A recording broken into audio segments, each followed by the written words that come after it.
done to make also Europe a better place to live for its peoples. We should never forget that Europeans themselves are our greatest resource. We should not take that for granted. The fact that we are living in a continent that has achieved high levels of development. European institutions and each of the governments need to explain better what Europe does. For many Romanians, Europe is a symbol of freedom and justice. And I want to see Europe where every one of its citizens can move and work freely. This is why the Commission is committed to helping Romania join the Schengen area as soon as the technical requirements are met. I don't believe in playing politics with people's freedoms. And that is why the Commission has spent the last 3 years pushing the authority to honor their commitments on judicial reform and the fight against corruption.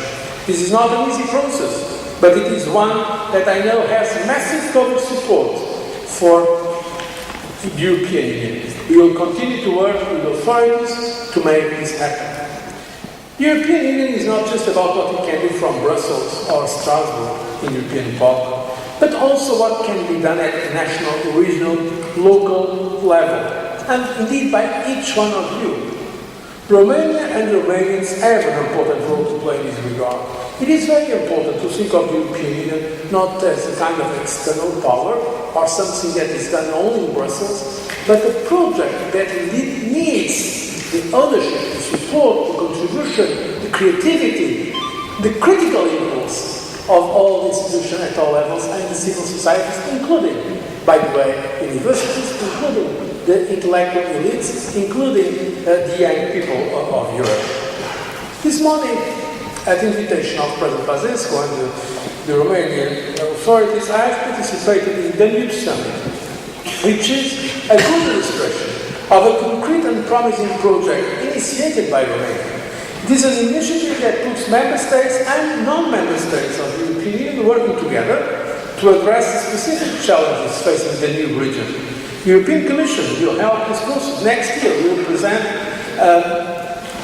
a European Union strategy for the new region, accompanied by an action plan that will be the formal adoption. In fact, we are going to present the project already next month, December. Territorial cooperation is indeed a promising way of shaping our future.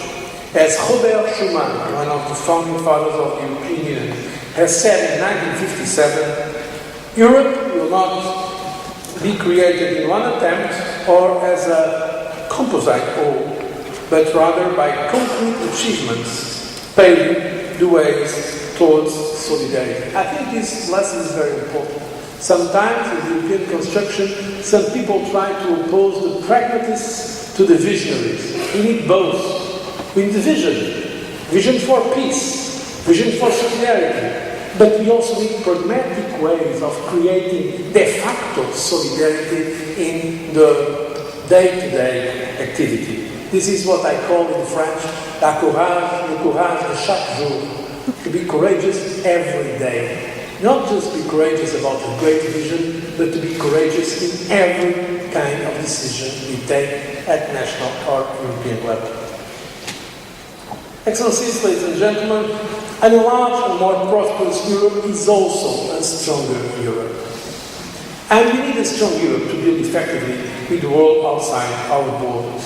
To preserve and to improve what we achieved during the last half a century, we need to be able to shape the world around us. Together, European states can achieve results that they could never dream of on their own.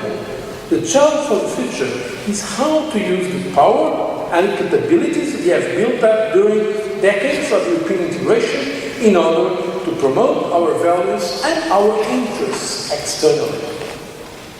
Romania must be at the heart of EU's foreign policy, in particular regarding our enlargement strategy, our neighbourhood policy, external relations start at our borders.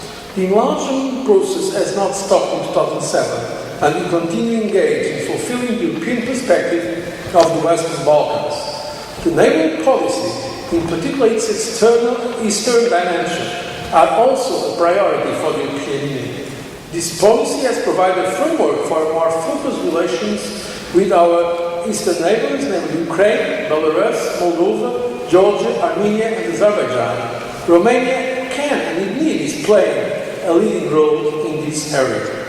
The European Union relations with Moldova have developed very dynamically in recent years. We'll spare no effort to demonstrate that Moldova's rapprochement to the European Union can bring positive benefits to Moldovan citizens and also to prosperity and stability in this part of Europe.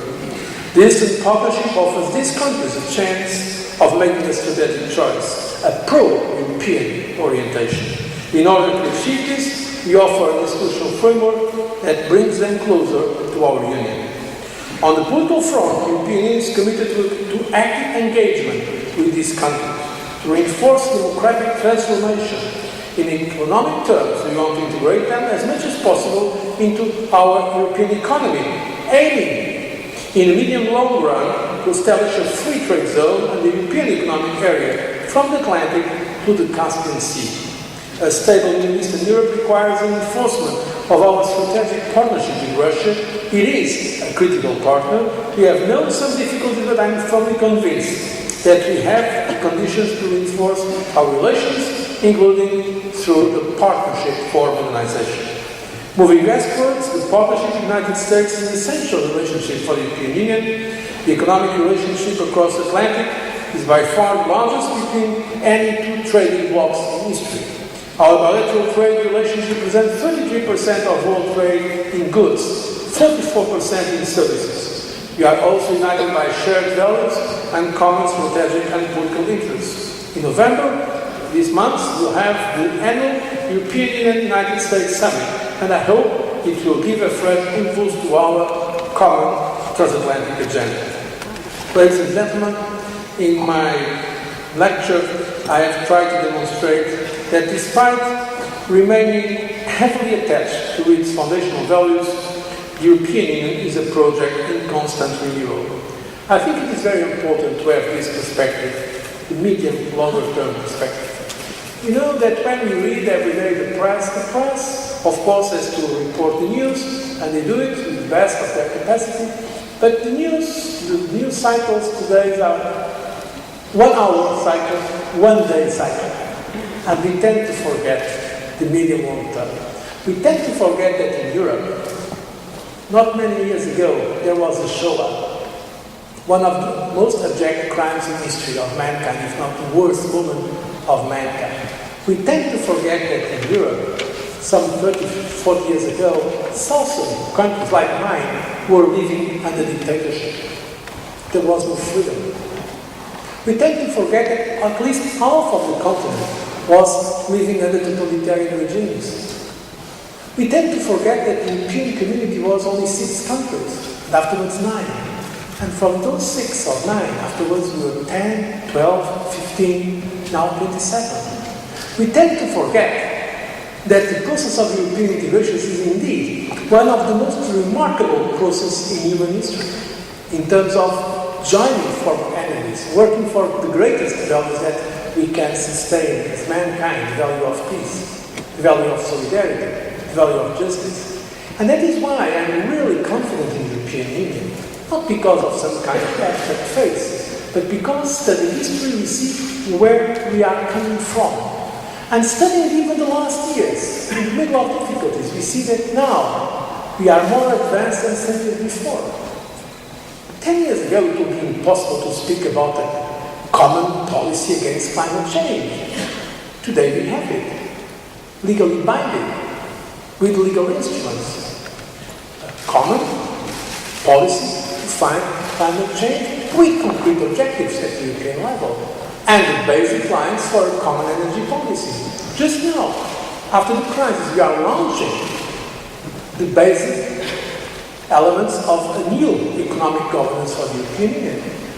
1 year or 2 years ago, if someone asked the observers, is it possible that Europeans are going to accept a kind of a European architecture for supervision in the financial sector?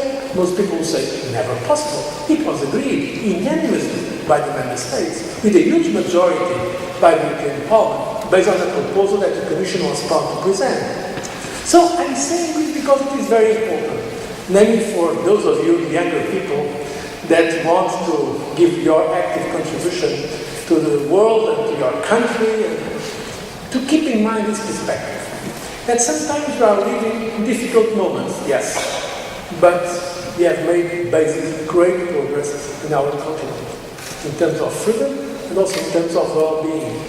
But of course, as I said in the beginning, we should never take them for granted. That is why we need this commitment at all levels to achieve the goals that are so important for us in the European Union. And I'd like to conclude with a quote of someone that was professor here at Bucharest University, former Minister of Culture, former Minister of Foreign Affairs of Romania, Mr. Andrei Plesu. He put it very rightly when he said, and I quote, "The ultimate meaning of Europe lies in its organic integrity and in the harmonious diversity of its geographical and spiritual body." I think it is important to have this idea of diversity and at the same time integrity. This is what makes the European project so special. Vă mulțumesc foarte mult pentru atenție.